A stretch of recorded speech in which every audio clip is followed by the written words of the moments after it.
안녕하세요. 저는 정형외과 전문의 김동욱이라고 합니다.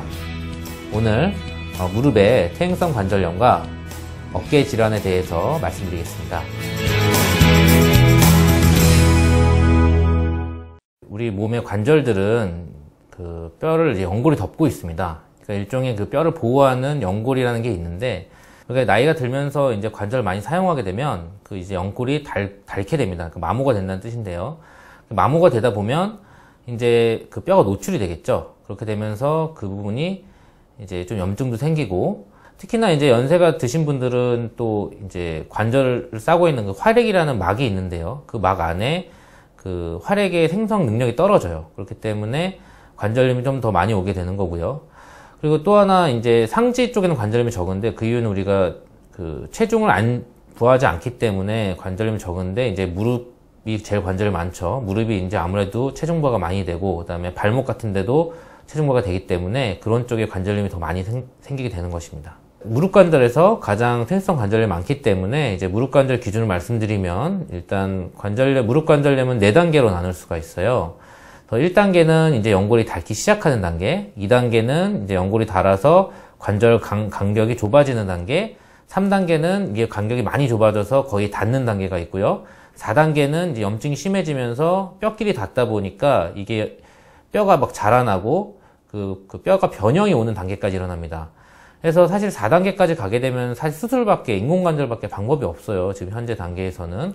그래서 그런 걸 예방하기 위해서는 이제 1단계나 2단계부터 치료를 하는 게 필요합니다. 그래서 1단계나 2단계는 이제 막 관절 간격이 좁아지는 단계이기 때문에 이제 더 좁아지는 거를 막아주기 위해서 이제 활액을 좀 보충해주는 연골주사 같은 치료가 있을 수 있고요.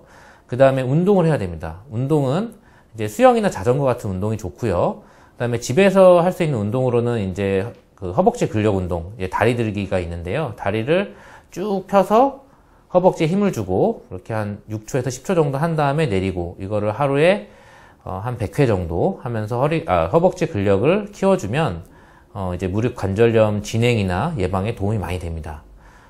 그래서 이제 3단계, 4단계로 가기 전에 이제 통증이 가장 먼저 오는 증상은 이제 계단 내려갈 때 통증이 제일 먼저 옵니다. 그럼 이제 내가 퇴행성 관절염이 이제 오기 시작하는구나 라고 생각하시면 되고요. 그래서 병원에 오서 한번 진단을 받아보시는 게 좋고, 그때 관절 간격이 어느 정도 좁아져 있는지 확인을 한 후에 그 단계에 맞춰서 이제 치료를 하는 것이 중요하다고 생각합니다. 이제 우리가 어깨를 보다 보면 이제 어깨를 구성하는 관절은 이제 이 견봉과 이 상완골 사이에 있는 4가지의 근육근을 합해서 회전근개라고 말하는데요.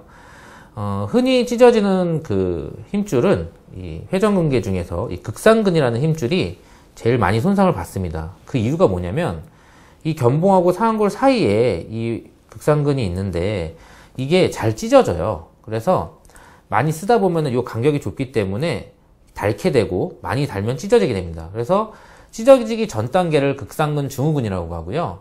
이게 회전근개가 조금 찢어지면 회전근개 부분파열, 이제 완전히 찢어지면 회전근개 완전파열이라고 하는데요. 만약에 이제 초음파나 MRI 같은 것으로 검사를 했는데 회전근개 부분파열이 나왔다. 그러면은 극상근을 제외한 나머지 회전근개 근육들을 강화하는 재활치료를 해야 됩니다. 그래서 그 재활치료를 해서 그걸 보강할 수 있는 방법이 있고요.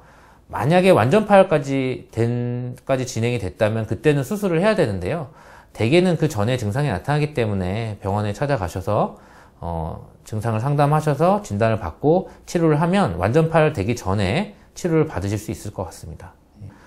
이제 오십견은 사실 정확한 표현은 아니고요. 동결견이 정확한 표현인데요. 이제 어깨가 굳는 병입니다. 이름에서도 알 수 있다시피. 그래서 이거는 이제 어깨 운동 범위가 줄어들어요. 그래서 내가 팔이 갑자기 안 올라간다거나, 아니면 뒤를 올리는데 반대쪽은 등까지 닿는데 한쪽 팔이 안 올라간다거나, 그러면은 이제 오십견 증상이 왔구나 라고, 그러니까 동결견 증상이 왔구나 하고 생각하실 수 있고요. 그래서 병원에 찾아가시면 이거는 물론 이제 그 유착성 피막염이라는 이름에서도 알다시피 그 관절을 싸고 있는 피막에 염증이 생겨서 그런 겁니다. 그래서 일단 주사 치료를 해서 염증을 좀 가라앉혀야 되고요. 그 후에는 지속적인 물리치료랑 도수치료 같은 것이 필요합니다. 왜냐면은 관절 운동 범위를 회복을 시켜야 되거든요. 집에서도 안 아픈 범위 내에서는 움직이시는 게 좋고요.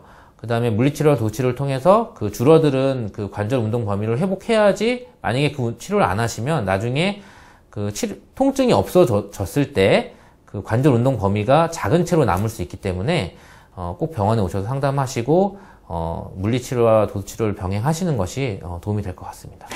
일단은 다 퇴행성 질환이고요. 무릎 관절염도 이제 나이가 들면서 이제 퇴행성 질환이 오는 거고, 어깨도 이제 힘줄이 다르면서 오는 질환이거든요. 근데 이제 사실 점점 이제 환자분들이 다들 이제 100세 시대다 이러면서 이제 수명이 많이 길어지잖아요. 이게 초기에 병원에 오셔서 진단을 받으시고 관련된 운동을 하면 그 질환들을 예방하고 진행을 늦출 수가 있습니다. 그러니까 꼭 병원에 오셔서 상담하시고 100대 시대를 행복하고 건강하게 사셨으면 좋겠습니다.